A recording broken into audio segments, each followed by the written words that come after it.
Alright, so now after understanding the different variables which are available in Python, let's try to play more with the string variables. Alright, so string type of operations if you want to do, so we can do it in multiple way.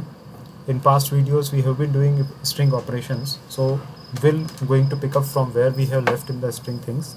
Alright, so if many a times what happen, we are going to have a kind of paragraph, and that paragraph we have to print, and whenever we try to print it, due to change in line, normally the variable or the paragraph breaks up.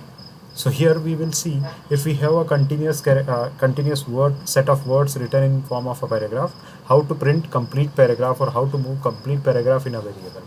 If you want to do that, then instead of two comma or two quotes, we have to use three quotes. So if you use three quotes and in continuations, and then the entire paragraph will be moved in the variable. All right, so let's have this demonstration where we have just written, hi, this is a multi-line string, and it will not break with change in line. If we have quoted it in three quotes, or you could have used three double quotes as well, that will also work like this.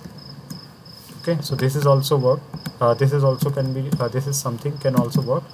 All right, but we are going to use the three single quote, and when we are going to print it, you can see that complete line is being printed or complete paragraph is being printed.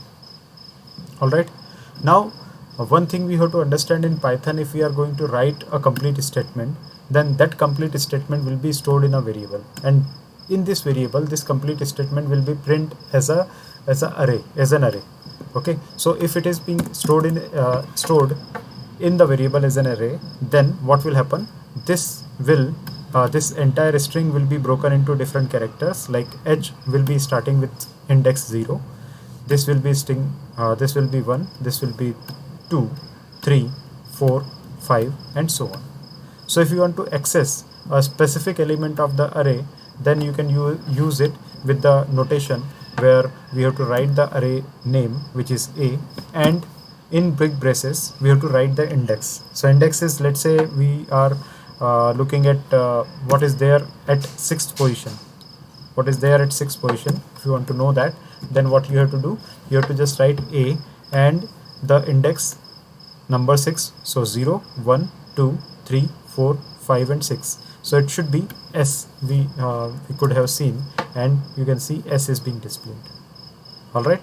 So similarly, if you want to access element number 0, element number 1, or if you want to see element number 0 and 1 continuously, then how we can see it?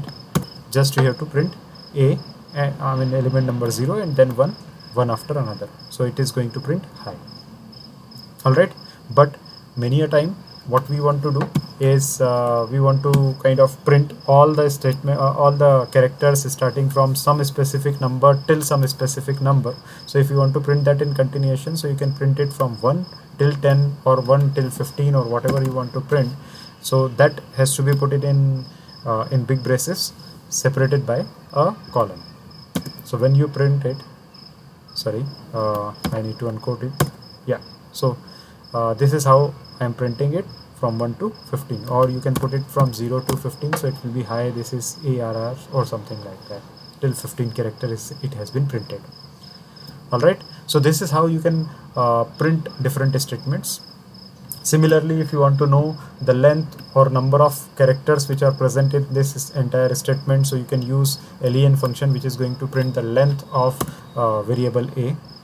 All right, and now if you want to print all the elements one by one using for loop, so how to write a for loop?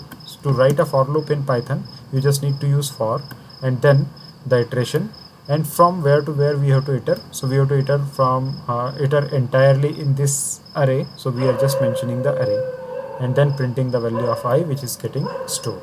So when you run it, you can see that all the characters which are present in hi, this is array demo, they are printed one by one. All right, then next thing is we want to check a specific word or some set of some continuous characters in array. Then what you can do, you can kind of use in statements with the specific array. So when you are checking presence of array in A, that says true. All right, so this was some basic string operations that we have done. Now some more advanced string operations we are going to do in the next discussion.